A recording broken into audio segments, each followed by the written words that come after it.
Bonjour à tous, Vincent Prou, société Adnatus. Je suis heureux d'aujourd'hui de vous avoir réunis avec nous pour cette séance où on va pouvoir échanger sur, selon nous, les dernières tendances qui permettent aux sociétés de s'accélérer grâce au digital. Et j'ai le plaisir de pouvoir partager avec Yann aujourd'hui la parole. Donc, bonjour Yann. Bonjour Vincent, bonjour à tous. Voilà. Et on va avoir le plaisir de partager notre expérience, en tout cas les sujets qu'on traite au jour le jour avec nos clients et qui nous permettent aujourd'hui, nous, de travailler justement sur la progression des performances de nos campagnes et puis aider nos clients à se développer. Donc dans l'idée, il y a des sujets qui sont peut-être un peu plus anciens, mais qui sont au bout du jour parce que ce sont des sujets qu'on traite au jour le jour avec nos clients. Donc il nous a paru important d'en parler, des choses qui sont plus récentes et qui sont plus d'actualité. Et l'idée, c'est que le tout soit, en tout cas, notre expérience qu'on vous partage aujourd'hui.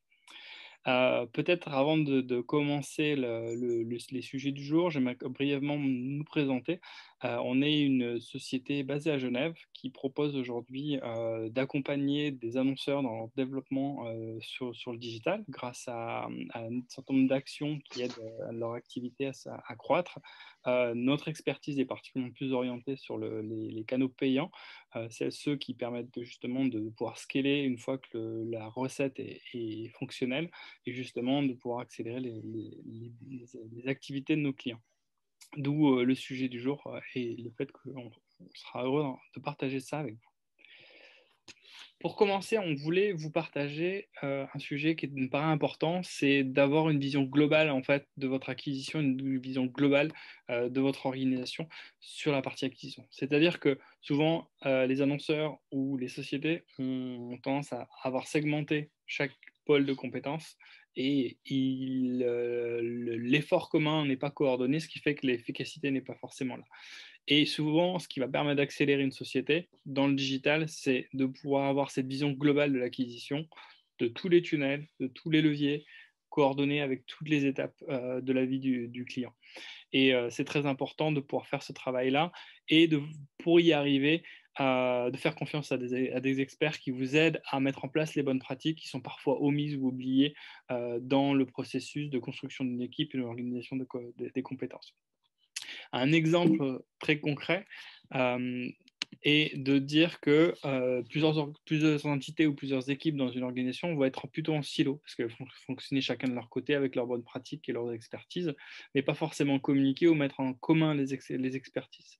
Le rôle du Global Acquisition Design, en fait, est d'écrire une roadmap, c'est une méthodologie qui va permettre en fait de coordonner le design du produit, l'UX, les tunnels qui vont ramener sur vos sites ou vos applications, créer les tunnels d'acquisition qui sont pertinents derrière pour qu'ensuite, avec du tracking, vous puissiez avoir la meilleure visibilité sur chacun des canaux qui ramènent jusqu'à votre produit. Et via les mécaniques de nurturing et de rétention et l'analyse des données, on peut créer un cercle vertueux où toutes les équipes travaillent ensemble. Et d'avoir cette vision globale, c'est ce qui va permettre à souvent des organisations qui manquent de cette expertise-là de passer une étape supplémentaire. Donc, lorsqu'on est face à une situation où potentiellement on a trop de silos, il ne faut pas hésiter à faire appel à des experts externes pour venir apporter des compétences supplémentaires, de la formation si nécessaire, des recommandations et des évolutions pour que justement l'organisation évolue vers ce que nous appelons le Global Acquisition Design qui, elle, permet justement d'avoir cette vision globale et justement de créer une machine qui va permettre d'accélérer le modèle d'affaires. Pour continuer sur la bonne pratique qui nous paraît indispensable pour réussir dans le digital, c'est de bien connaître ses clients. Je pense que ça paraît assez logique et assez pertinent, mais souvent, ce n'est pas forcément bien abordé et surtout, on n'exploite pas forcément les outils les plus simples et les plus accessibles. Et surtout ceux qui vous permettent de vous projeter dans le futur et de réussir. On a préparé quelques outils simples qui vont permettre d'aller pour action si vous n'avez pas forcément fait ce genre de choses, ou peut-être d'aller plus loin si vous avez beaucoup de data et que vous voulez vous projeter dans un modèle d'affaires plus long terme et vous avez besoin d'aller plus loin à ce niveau-là. Donc le premier, Google Analytics, est souvent sous-estimé et très peu ou mal utilisé par les organisations. Pour les exemples, par défaut, on va avoir des informations sur les sociodémos de vos internautes. Souvent, c'est ignoré par les annonceurs parce qu'ils ne savent même pas que c'est là. Or, aujourd'hui, l'information elle est là. Vous avez les sociodémos, les intérêts qui sont déjà fournis en plus des informations de trafic sur votre site. Et il suffit d'aller regarder, de se renseigner. Vous allez avoir plein de données concernant votre trafic, le tunnel, et ensuite, s'il est bien configuré, vous allez pouvoir avoir des analyses de performance et de résultats. Donc là, il faut savoir aussi les configurer ou faire appel à des personnes compétentes pour le mettre en place. Et ça, c'est un point clé. Va dire assez standard à mettre en place si ce n'est pas le cas, et le pousser si nécessaire avec d'autres outils. Une fois que la donnée est collectée, la donnée est comprise, il va y avoir une deuxième étape, qui est une étape qui est clé aussi dans le développement d'une activité. On a souvent rencontré des clients qui pensaient leur développement, leur activité purement héroïste, c'est-à-dire j'investis 1 franc, combien ça va m'apporter juste derrière. Or, dans le digital, on va être plutôt dans une vision de durée de vie de clientèle, c'est-à-dire qu'il faut se poser la question de se dire est-ce que un client va acheter une fois ou plusieurs fois, et dans ces cas-là, quelle valeur il va avoir dans le long terme. Et aujourd'hui, c'est la clé de succès pour être compétitif sur le marché, parce que si vous n'avez pas utilisé cette méthodologie-là, votre concurrent va l'utiliser et il sera meilleur que vous, parce que lui, il sera capable de valoriser les bons clients et surtout d'investir le bon montant pour aller chercher ses clients. Parce que si on regarde un client sur sa durée de vie, on va se rendre compte qu'il va peut-être rapporter non pas 100 francs, mais 500 francs. Et dans ces cas-là, on va pouvoir se permettre d'être plus agressif sur certaines tactiques pour aller chercher ses clients à 500 francs. Et si vous n'avez pas cette même approche-là, vous allez vite être peu compétitif et vous retrouver à avoir des difficultés à vous développer. Donc ce point-là, il est clé, et surtout, quand on débute, c'est surtout de se travailler sur des modèles. C'est-à-dire qu'au début, on n'a pas toutes les datas, mais on peut, à partir de quelques datas granulaires, projeter des modèles.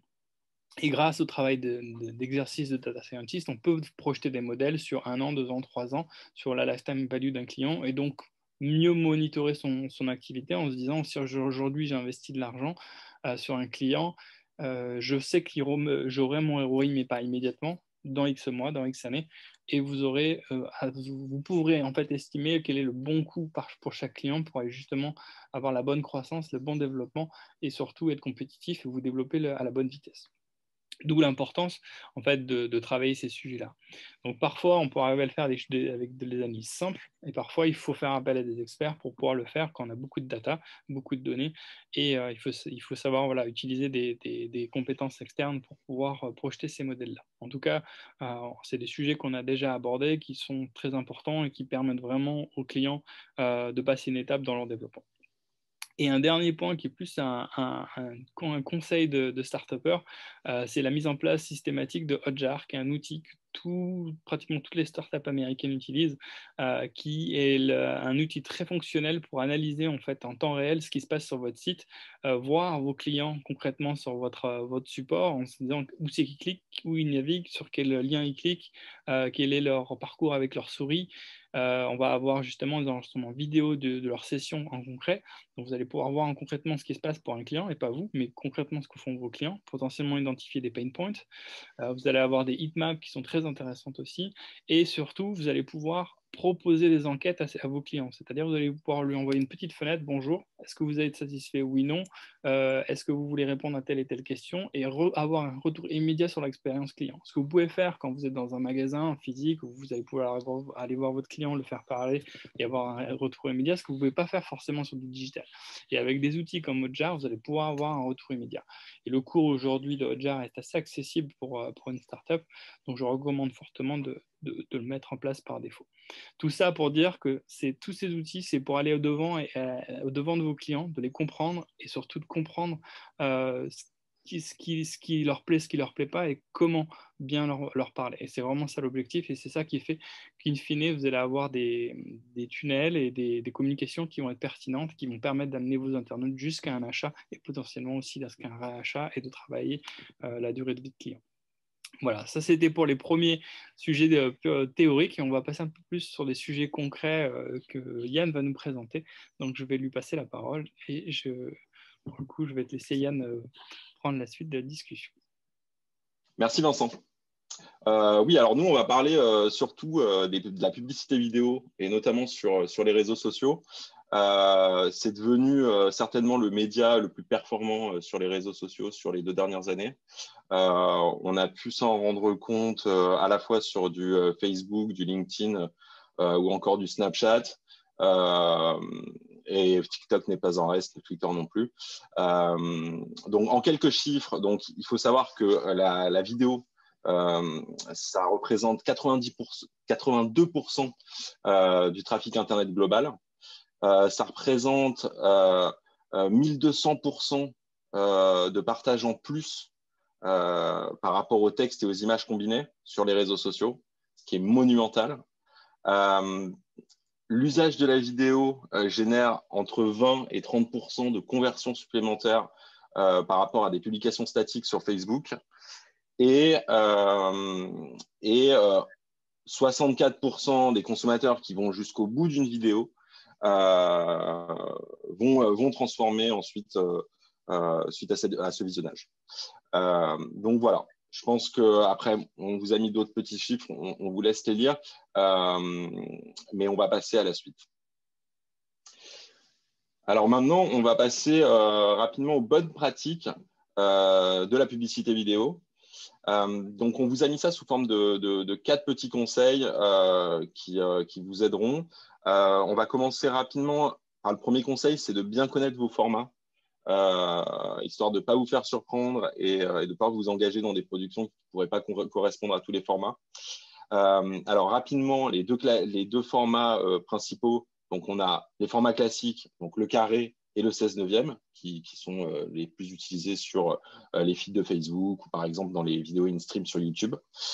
On a le format story qui est en 9/16, qui vous permet en fait d'être présent dans tous les emplacements story, que ce soit sur Instagram ou Facebook, et aussi sur Snapchat. Mais par contre, sur Snapchat, on a une spécificité, enfin plusieurs spécificités, qui sont notamment le ad slug qui est en haut de vos publicités et la zone de call to action qui se trouve en dessous et qui varie en fonction de ce dont vous faites la promotion, c'est-à-dire l'app ou un site web.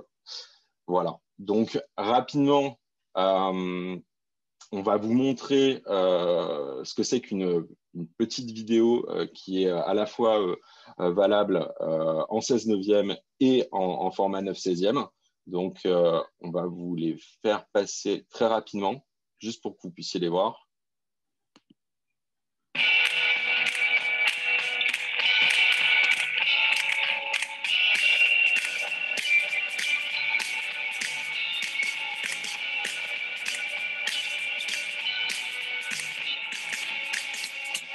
Donc là, on peut voir que ce soit en format 16/9 ou en format 9/16, la vidéo, elle est compréhensible et au final, la prod, elle a été super bien faite. Voilà. Alors, en conseil numéro 2, il faut gagner du temps en utilisant les bons outils. Alors, c'est facile à dire. Maintenant, voilà, nos conseils, c'est déjà, dans un premier temps, essayer d'utiliser tous les outils qui sont mis à disposition par les différents networks, que ce soit Facebook Ads, Snap Ads ou un autre. Généralement, ils ont des outils qui sont plutôt performants, même si ils sont vraiment limités en termes d'animation. Mais vous pouvez facilement monter des petites vidéos assez sympathiques qui vont pas vous demander beaucoup de ressources. Et c'est surtout aussi que ces outils sont gratuits. On vous a noté quelques outils payants qu'on a pu tester et qu'on sait performants. Donc là, vous avez Powtoon, PlayPlay, Biteable, Genially et Animaker. Réellement, c'est des super outils. Par contre, attendez-vous à passer du temps dessus.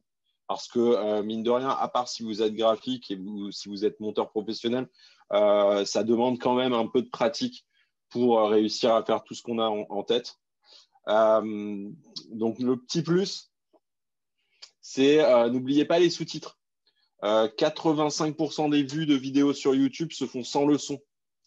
Sans le son, ça ne veut pas dire que les gens ils doivent rien comprendre à votre vidéo, ils ne doivent pas avoir la voix off ou qu'ils ne doivent pas avoir les paroles. Réellement, il y a des très bons outils mis à disposition aussi par les grands networks pour faire du sous-titrage dynamique. Réellement, nous, on les a essayés, ils marchent plutôt bien. Après, on n'a pas essayé toutes les langues. Donc, nous, ce qu'on vous conseillerait, c'est utiliser-le tant que vous pouvez, mais vérifiez ce qui se passe derrière, vérifiez ce que ça donne derrière. Mais normalement, voilà, ces outils-là sont de plus en plus performants, donc ça devrait aller. Donc, en conseil numéro 3, donc on a mis maîtriser la durée. Donc, il faut savoir que les vidéos qui vont jusqu'à 30 secondes, sur les vidéos qui vont jusqu'à 30 secondes, vous avez 85% de l'audience qui regardera votre vidéo jusqu'au bout. Donc, d'où l'importance en fait de faire des vidéos de moins de 30 secondes, voire de moins de 20 secondes. Donc, on vous a mis, pour nous, réellement, en acquisition, on pense que les vidéos de moins de 20 secondes, c'est le format idéal, donc entre 10 et 20 secondes. Si vous réussissez à passer votre message, vous aurez beaucoup de bien meilleures performances. Pour de la notoriété, on serait plus vers les 30 secondes, entre 20 et 30 secondes. Et ensuite, quand il s'agit de vidéos de plus de 30 secondes, on va être plus sur du contenu on-site, voire des vidéos explicatives, des choses qui vont venir enrichir votre site. Donc, gardez bien en tête que sur une vidéo, les 8 premières secondes sont cruciales. Donc, il faut souvent aller droit au but, essayer de passer un maximum d'informations pendant ces 8 secondes, ou du moins installer un suspense, installer quelque chose qui donne envie à l'audience d'aller jusqu'au bout. C'est super important. Ensuite, conseil numéro 4, ça, en fait, ça ne concerne pas que la vidéo, hein, ça concerne tout ce que vous pouvez entreprendre sur les réseaux sociaux. Donc, c'est rester vigilant. Il faut savoir qu'une vidéo sur Facebook, ça a un taux d'engagement moyen de 6%, ce qui est très élevé. Donc, il faut savoir que s'il y a un taux d'engagement aussi élevé, ça veut dire que potentiellement, vous avez autant de risques que ça parte en bad buzz si jamais il y a quelque chose qui peut vous nuire sur une de vos publications, une de vos vidéos. Donc, réellement, l'important, c'est rester bien vigilant et surtout gérer bien votre community management. Donc, suivez les performances de vos vidéos, suivez les réactions, les partages et surtout agissez rapidement si jamais il se passe quelque chose, si jamais il commence à y avoir des commentaires négatifs. Il faut absolument agir rapidement. Voilà. Donc, on a mis une petite citation. De grands pouvoirs impliquent de grandes responsabilités par le philosophe Ben Parker. Réellement, c'est la réalité. Il faut vraiment être prudent. Il faut être responsable. On communique à plein de gens et il faut rester vigilant. Voilà. Alors maintenant, on en a fini avec les publicités vidéo, même s'il reste encore tellement de choses à dire. On n'a pas le temps, donc on va vite enchaîner sur tout ce qui est outils de messagerie et de captation de prospects sur les réseaux sociaux. Donc, nous, on l'a séparé en deux grandes familles qui sont, d'une part, d'un côté plus acquisition, principalement acquisition, c'est tout ce qui est lead ads, donc la génération de prospects au sein même d'un réseau social, d'un LinkedIn, d'un Facebook. Ça vous permet en fait de raccourcir énormément votre tunnel de conversion. Et en même temps, ça vous permet aussi de ne pas interrompre la navigation de vos prospects, de vos futurs clients. Souvent, ils sont dans un cycle de surf, de navigation sur Facebook, ils regardent des vidéos, ils vont tomber sur votre vidéo, sur votre publicité. Et le fait d'avoir un formulaire lead ads au sein du réseau social, ça leur permet en fait de rester au sein de leur réseau social, dans leur petit cocon, et de pouvoir quand même répondre à vos formulaires et à prendre contact avec vous C'est ultra performant dans tout ce qui est société de service, donc pour faire de l'inscription, de la prise de rendez-vous. Enfin voilà, tout ça, c'est très, très, très, très performant. Ensuite, on a tout ce qui est Messenger, en fait, qui vont vraiment vous épauler sur toute la partie PRM, CRM. Donc, ça vous permet d'avoir un contact extrêmement direct avec vos clients. Faut savoir que les taux de délivrabilité, ils sont à plus de 80% sur du Messenger.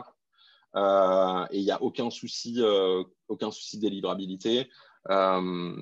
Donc, nous, on encourage nos clients à se tourner vers ce genre de solution qui leur permet vraiment d'être le plus réactif possible vis-à-vis de leurs clients et de pouvoir en fait les tenir au courant aussi de toutes les actualités qui pourraient les intéresser. Peut-être pour compléter ce message, c'est aujourd'hui une grande pratique de grands annonceurs qui ont choisi d'abandonner l'email pour leur CRM totalement et de faire que des communications par WhatsApp par exemple ou Messenger, justement pour faciliter la délivrabilité des messages et simplifier le parcours, en fait, le parcours de communication avec Internet. Vu les taux d'ouverture et les taux de délivrabilité, la tactique est vraiment gagnante et on a des annonceurs qui ont vraiment accéléré leur communication avec leurs clients, tant en prospection qu'en rétention avec des tactiques de CRM.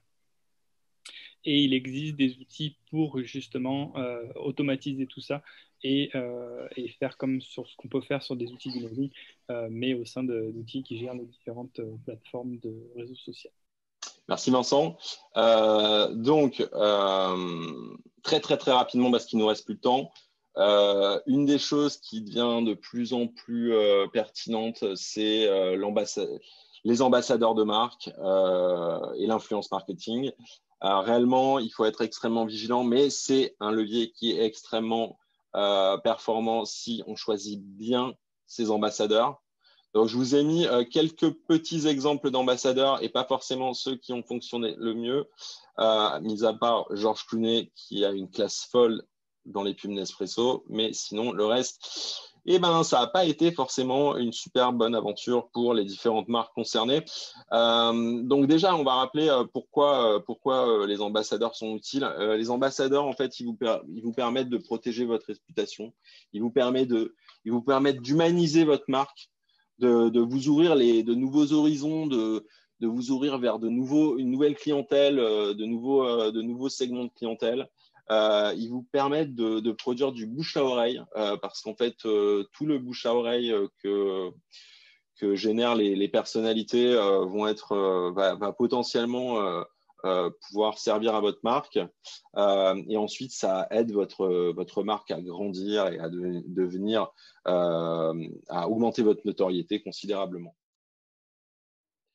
Un point clé très rapide qui est un des nerfs de la guerre depuis toujours sur le digital, c'est le tracking, c'est à savoir mesurer ce qu'on fait, avec quel objectif, pourquoi. C'est une bonne pratique qu'on met systématiquement en place chez Natus, c'est une de nos meilleures compétences en particulier. Et on a pour bonne pratique d'être multi-tracking, c'est-à-dire jusqu'à 3 trackings en place, juste pour avoir la fiabilité et surtout la bonne mesure de chaque action, et de comprendre à quel moment on impacte quelle action dans quelle étape du tunnel. Et ça, c'est très important. Pour étayer ça, on va avoir la question, mais que se passe-t-il avec la fin du cookie? Parce qu'il va y avoir forcément, on le sait tous, la disparition des cookies tels qu'on les connaît, du tracking tel qu'on le connaît. Aujourd'hui, en tant que professionnel du marketing, digital marketing, c'est une inquiétude. Mais étant expert dans justement ce suivi, cette analyse, aujourd'hui, on sait les impacts, on sait qu'on va avoir des pertes de visibilité, mais on sait qu'on est encore capable de mesurer et qu'il existe du tracking aujourd'hui pour faire énormément de choses et qu'on va pouvoir mesurer encore un certain nombre de choses. Donc, ce qu'il faut pour pouvoir réussir, c'est justement avoir cette méthodologie de tracking, comprendre les impacts des changements de tracking et surtout dans la méthodologie, et ce qui va permettre de réussir tous nos annonceurs, c'est de remonter le tunnel, c'est-à-dire d'être plus en amont du tunnel. Plus vite on capte des données sur l'internaute, de plus on peut après maîtriser la donnée et mesurer l'impact de nos actions. Donc, c'est une des recommandations qu'on donne aujourd'hui à nos clients, c'est de capter plus en amont les prospects. Et on voit sur certains de nos clients, on a des très bons résultats parce que justement, on est capable de faire ça et on est capable de capter le prospect et de l'accompagner dans sa durée de vie. C'est un des points clés. Donc le cookie, c'est une inquiétude, mais en soi, il y a des solutions et aujourd'hui, c'est l'expertise sur le sujet qui nous permet de maîtriser ça. Et pour le dernier point, on va avoir un sujet sur Facebook. Il y a des inquiétudes en ce moment avec iOS 14 qui chamboule le système. Est-ce que Facebook est cassé? On peut vous en dire un peu plus. Oui, il y a des grosses inquiétudes, des grosses difficultés. Ce n'est pas la fin de Facebook, on ne pense pas. Mais par contre, Facebook va en souffrir et les annonceurs aussi. Mais encore une fois, comme le cookie est en train d'être déprécié et de disparaître, de la même chose, Facebook a des difficultés à traquer, ne sera pas aussi bon pour traquer, mais reste un levier très puissant. Donc si on remonte les tunnels, si on capte les internautes en amont de parcours d'achat, on a encore des bons résultats et on est encore en mesure d'avoir des résultats et de grandir. Donc c'est ça la clé du succès, c'est d'être capable de remonter la chaîne de valeur et pas justement rester ancré sur son site. Il faut aussi comprendre tous les tunnels et d'où l'importance d'avoir aussi cette vision globale acquisition design parce que ça permet justement d'avoir cette compréhension de tous les aspects tracking, tunnel, expérience client, parcours d'achat et ainsi de suite. Voilà, pour conclure.